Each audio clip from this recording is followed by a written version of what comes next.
They found the footage on Halloween morning, a woman standing outside her house ringing her own doorbell again and again, her face blank, her eyes not blinking. But she'd been missing for 3 weeks. And the timestamp on the footage? 3:17 a.m., the exact time her doorbell had last rung before she vanished. That's how the story of Lydia Hart began and ended. But nobody in Elmer Ridge really talks about her anymore. The town has learned to stay quiet after dark, to pull curtains shut, and never ever answer a doorbell that rings twice after midnight. Lydia wasn't the type to believe in superstition. She was a nurse, rational, practical, someone who trusted facts over whispers. When she moved into the old Greyfield house that October, the neighbors had warned her. They said strange things happened there on Halloween night. They said the family who lived there before her had vanished without a trace. But Lydia had just smiled and told them she didn't scare easily. Tom Avery, the man next door, was the only one who didn't smile back. "If you hear your bell ring after midnight," he told her, "don't open it. Don't even look, especially if it rings twice." Lydia had laughed then, but that laughter would echo back to her later, in a way that didn't sound like her own. Halloween Eve came quietly that year. The sky was clear, the air sharp. The few children who dared to trick-or-treat did so before sundown, and by 9 the streets were silent. Lydia came home from her shift around 11. She made tea, brushed her hair, and checked her phone. Her new doorbell camera, one of those smart models that syncs to an app, had sent her a notification. Movement detected at your door. When she opened the feed, it was just her porch, empty.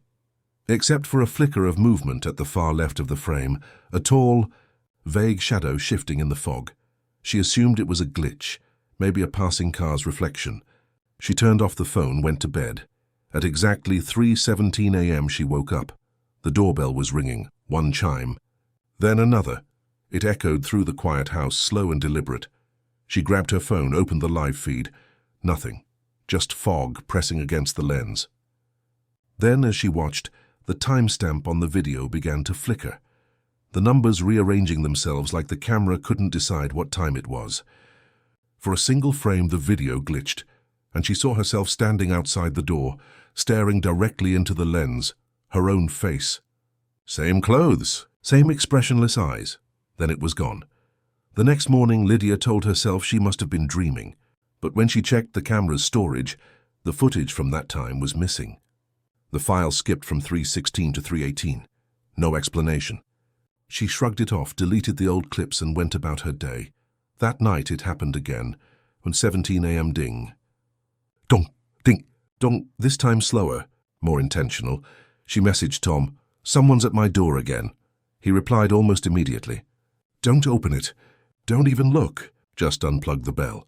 But curiosity is a dangerous thing. She crept downstairs, barefoot, the sound still echoing softly through the hall. Through the frosted glass panel beside the door, she saw the faint outline of a figure, a woman, long hair, standing perfectly still. Lydia froze.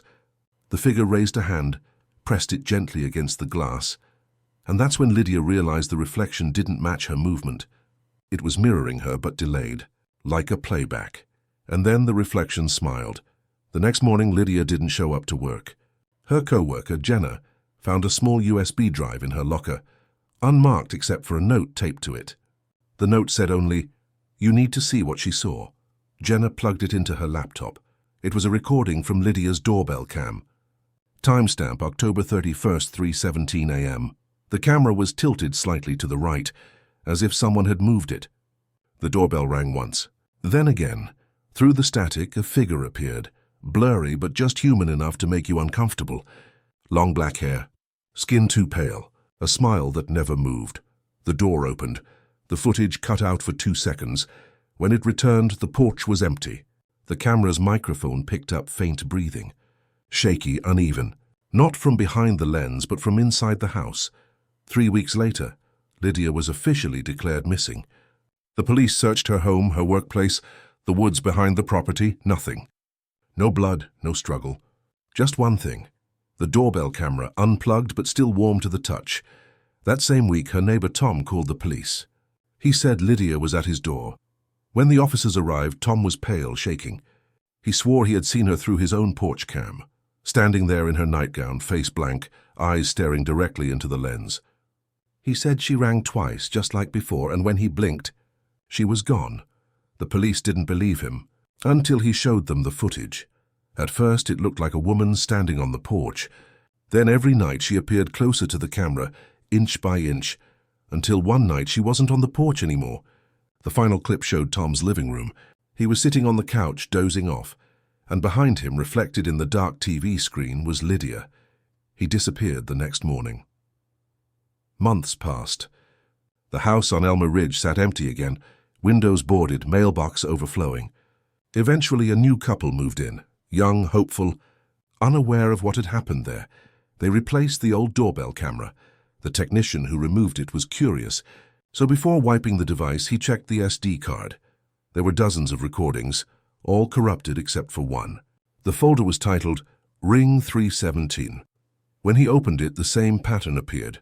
A front porch, fog, silence. Then a figure standing just at the edge of the frame. Sometimes a woman, sometimes a man, sometimes something that didn't look quite human. At the very end of the footage, the figure stepped closer, and the camera glitched violently, showing brief flashes of random faces. Each frame was a different person, as if the video was cycling through anyone who had ever watched it, until finally, one frame froze.